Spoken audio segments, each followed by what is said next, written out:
ऋग्वेद भाग 1 का 24 सूक्त मैं आपके सामने प्रस्तुत करने जा रहा हूँ। पहले ऋग्वेद का प्रथम पृष्ठ का छायाचित्र आपके सामने प्रस्तुत कर रहा हूँ।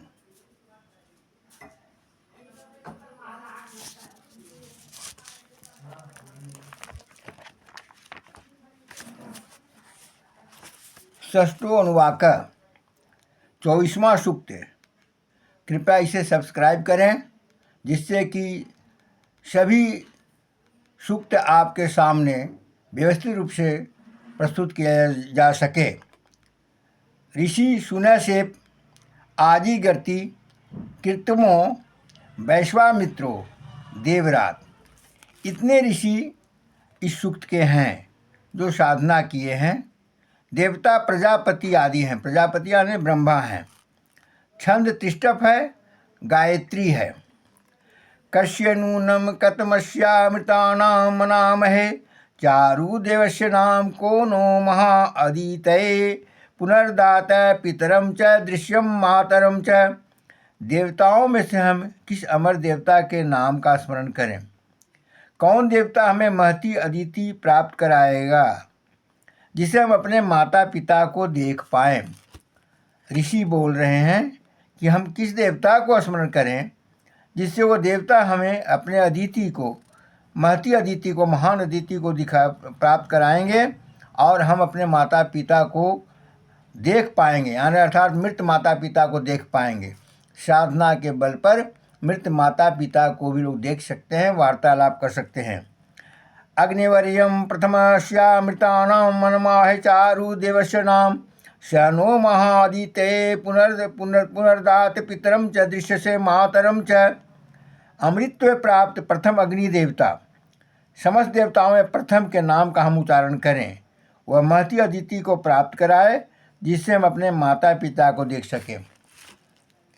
दर्शक बंधुओं, श्रोता बंधुओं, बहनें, सबसे पहले अग्नि देवता का साधना करना पड़ता है। सत्यगामी, सत्य का अनुसरण करने वाला व्यक्ति यदि 12 वर्ष तक अग्नि का पूजा करें तो यह स्थिति उसे प्राप्त हो जाता है और उसके बाद वो महती अदिति को देख सकता है और फिर अपने माता पिता को भी देख सकता है। अभी त्वादेव सवितरीशानम वर्याणाम सदा वन भागमीमहे। वरण करने जोग धनों के स्वामी, सतत रक्षणशील, हे सविता दो, हम तुझसे ईश्वर भाग को चाहना करते हैं। सविता यानी सूर्य। अब सूर्य देवता को आराधना किया जा रहा है और उनसे प्रार्थना किया जा रहा है कि मुझे ईश्वर दीजिए, मैं आपसे ईश्वर चाहता हूँ। यशिद्वत इत्था भग ससमान पुराणिद अद्वेषो हस्ता योदर्धते। निंदा एवं द्वेष रहित हे सविता देव, तू वरण करने जो धनों का दोनों हाथों से धारण करने वाला तेजस्वी से युक्त है। सूर्य का कोई निंदा नहीं कर सकते। सूर्य प्रतिदिन नियमित रूप से उदयमान होते हैं, पूरे सृष्टि का कल्याण करते हैं, सृष्टि का संचालन करते हैं और निश्चित समय पर सायं को, जो उनका ऋतु अनुसार समय होता है, उसमें वो अस्त होते हैं। इस प्रकार के पूरे पृथ्वी में और हर जगह सूर्य जो है बराबर स्थित है। हम सब समझते हैं कि सूर्य अस्त हो गए, अब सूर्य दिखाई नहीं पड़ेंगे, लेकिन सूर्य दूसरे ध्रुव पर दिखाई पड़ते हैं। इस तरह से सूर्य बराबर स्थिर है और पृथ्वी पर यानी और लोकों पर उनका प्रकाश मिल रहा है। वो निंदा रहित हैं, द्वेष रहित हैं, सभी को समान रूप से प्रकाश और सभी को समान रूप से सुविधा और वर दे रहे हैं। भगभक्तास्य वे वयम सुमुदसीमं तथा वशा मूर्धानम रायारभि। हे स्वरमान सविता देव, तेरी रक्षा में सुरक्षित हम सदा ईश्वर साधनों के वृद्धि में लगे रहें तथा ऊंचा अवस्था को पहुंचकर भी अपने कर्तव्यों का निर्वाह करें।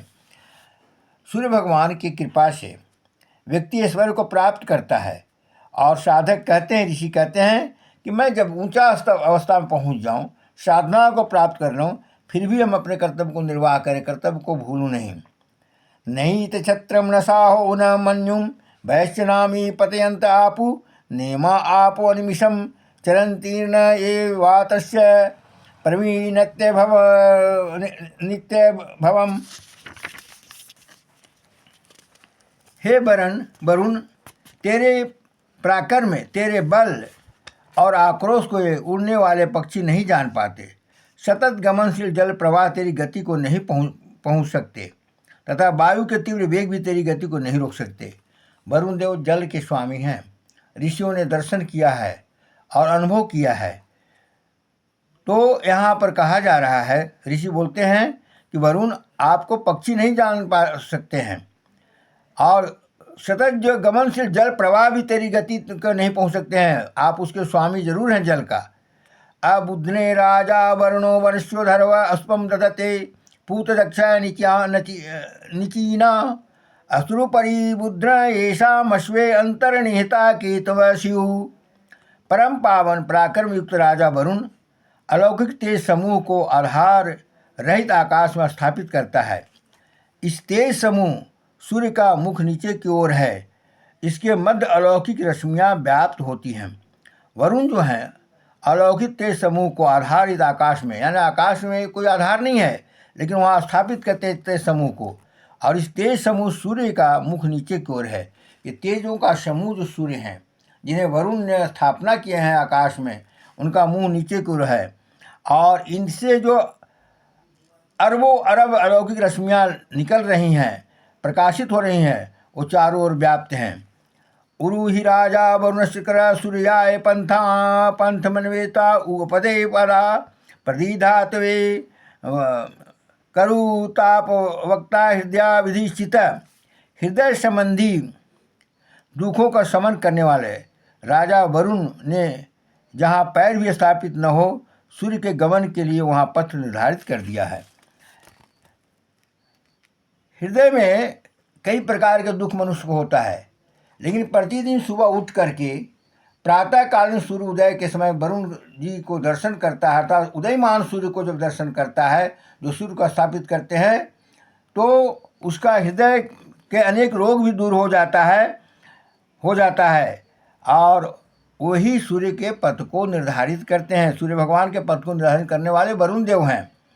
शतम तेम रजा विषज सहस्रभुर्वी गभीरा सुमतिष्ठे अस्तु बाधस्व दूरे निश्चिते पराचय कृतम चीदने प्रमुग्ध अस्मत। असंख्य उपायों से युक्त हे वरुण, तेरी बुद्धि बहुत व्यापक और गंभीर है। हमारी पाप वृत्तियों और हमारे द्वारा किए गए पापों से तो हमें मुक्त करो। वरुण देव से प्रार्थना कर रहे हैं ऋषि कि अगर यदि मुझसे कोई पाप हुआ है तो उस पाप को आप क्षमा कर दें और आगे मैं पाप न करूं। अभी ये ऋछा निहिता स उच्चा नक्तम ददृश्रे कुह चिद दिव्यु अद्वधानी वरुणस्य व्रतानि विचाकशाश्च चंद्रमा नक्तमेति। आकाश में रात्रि में दिखने वाले तारे दिन में कहाँ लोप हो जाते हैं। चंद्रमा भी रात्रि में ही प्रकाशित होता है।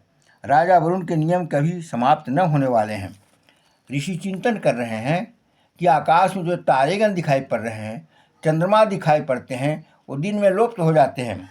ये सभी का रास्ता मार्ग निर्धारण करने वाले वरुण देव ही हैं। तथा त्वायामि ब्रह्मणा वंदमानस तदा शास्त्रे जमानो हविर्भि अहलमानो वरुणः बोध्युरुसंसमान आयु प्रमोषी। हे वरुण, मंत्र युक्त वाणी से तेरी स्तुति करते हुए हम तुझे याचना करते हैं। हविदाता यजमान तेरी प्रशंसा करता है, तेरी उपेक्षा की आशा नहीं करता तथा तुझसे दीर्घायु की कामना करता है। तू उसकी स्तुतियों को जानने वाला है। ऋषि कहते हैं कि हे वरुण देव, जो आपकी उपासना करते हैं वो आपसे दीर्घायु का कामना करते हैं, यानी उन्हें आप दीर्घायु बनाएं। अर्थात जो व्यक्ति प्रतिदिन प्रातः उठ करके सूर्य भगवान का दर्शन करता है, उसे वरुण देव का अनुभूति प्राप्त भी होता है। वो देखता है कि धीरे धीरे सूर्य आकाश के ऊपर आ रहे हैं, मौजूद हो रहे हैं, और ये वह जो रास्ता जो ऊपर सूर्य उदयमान होते हैं, ये वरुण देव के दिए हुए रास्ते पर, बताए हुए रास्ते पर, तो वह व्यक्ति निश्चित ही दीर्घायु होता है। तदनिकटम तदा दिवा महामहुम तद्यर्थकेतो हद आयुचष्टे सुनशेपो हाद गृभित सो अस्मान राजा वरुणो मुवक्तु। रात दिन हमारे मन में यह चिंतन होता रहता है कि बंधन में पड़े सुनशेप ने जिस वरुण द्वारा मुक्ति पाई, वही वरुण हमें भी बंधन मुक्त करें। यानी ऋषि रात दिन चिंतन कर रहे हैं कि सुनशेप नाम के साधक जिस प्रकार से वरुण देव को साधना करके मुक्ति पा लिए हैं, मैं भी साधना कर रहा हूँ, मुझे भी मुक्ति मिले।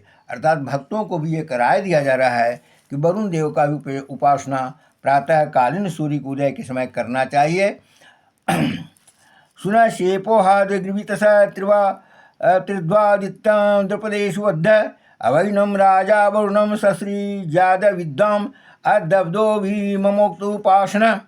3 स्तंभों से बंधे हुए शून्यशेप ने अदिति पुत्र वरुण को पुकार कर कहा, हे विद्वान और अटल निश्चय वाले वरुण देवता, हमारे पासों काटकर हमें मुक्त करें। शून्यशेप को राक्षसों ने जब बांध दिया था 3 स्तंभों में, तो वरुण देवता को उन्होंने स्मरण किया कि हमारे पास को यानी जाल को नष्ट करें। अब ते हेलो वरुणा नमो भीरव यज्ञ भीरिमहे हविर्भि क्षयन अस्मभ्य मसुर प्रचेता राजनासी श्रित्र कृतानि। हे वरुण, हमारे स्तुति रूप वचन को सुनकर अपने आवेश को शांत कर। हे प्रखर बुद्धि वाले राजन, तू शांत होता हुआ हमारे एक स्थल पर वास करे और पाप बंधन से हमें मुक्त करें। यानी वरुण देव का आह्वान किया जा रहा है कि हमारे यज्ञ स्थल पर आप आइए, कृपा कीजिए और मुझे पाप बंधन से मुक्त कीजिए। उद्धतम वरुण पाशमस्वादवाधम विमध्यम श्रताय अथा वयमादित्य प्रति तब नागसो आदित्य श्याम। हे वरुण, आप मुक्त होकर हम तेरे सिद्धांत पर चलते हैं, दयनीय स्थिति में न रहें। तू हमें तीनों पाप रूपी पासों से मुक्त करे। ऊपर और नीचे की पास को खींचकर मध्य के पास से भी तुम हमें अलग करें। वरुण देव से कहा जा रहा है कि अगर किसी प्रकार का जाल में हम फंसे हुए हैं तो आप मुझे मुक्त करें, मुझे पाप मुक्त करें, मैं अच्छे रास्ते पर चलूं। ये वरुण देव का आज मैं आप लोगों के सामने उपासना को प्रस्तुत किया और आगे कल 25वां सूक्त मैं आप लोगों के सामने प्रस्तुत करूंगा। एक बात मैं आप लोगों को बता दूं, संशय में न रहें। ये उपासना जो देवताओं को बताया जा रहा है, आप क्षण मात्र में भी कर सकते हैं। प्रातः जागरण करने के बाद यदि संभव हो तो स्नान कर लें, नहीं तो कोई ज़रूरी नहीं है।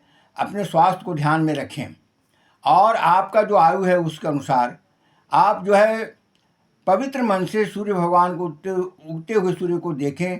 हाथ जोड़ करके आप बोलें, ओम अग्नि देवता नमः, ओम इंद्र देवता नमः, ओम वरुण देवता नमः, ओम विश्व देवता नमः, ओम गणेशाय नमः, ओम मरुद्गण नमः, ओम मरुता नमः, ओम रुद्र देवता नमः, ओम बृहस्पति देवता नमः, ओम सरस्वती देवता नमः, ओम प्रजापति नमः। इस प्रकार के सभी का आप उपासना कर लेंगे। केवल नमः कहने से उपासना हो जाता है। बाकी विधिवत पूजा शास्त्र विधि से आप कर सकते हैं, लेकिन समय भाव में गृहस्थ चाहें तो प्रतिदिन 5 मिनट समय निकाल करके सूर्य के सामने खड़ा होकर के स्मरण कर सकते हैं। चाहे वो महिला हो या पुरुष हो, बाल हो, युवा हो, वृद्ध हो, युवती हो, तो उसे निश्चित ही स्वास्थ्य लाभ होगा। आगे मैं आपको बताऊंगा। क्रमशः आप देखते जाएंगे, जब ऋग्वेद का, यजुर्वेद का, सामवेद का, अथर्ववेद का आप जानकारी लेंगे, चिंतन मन करेंगे, तो देखेंगे कि आप जो है अति स्वस्थ हो रहे हैं। और इसमें एक जगह आया है वर्णन कि प्रतिदिन यदि सुबह उठ करके सूर्योदय से पहले सूर्य को नमन लोग करता है तो वह व्यक्ति निरोगी होता है। धन्यवाद। जय सनातन, जय हिंदू।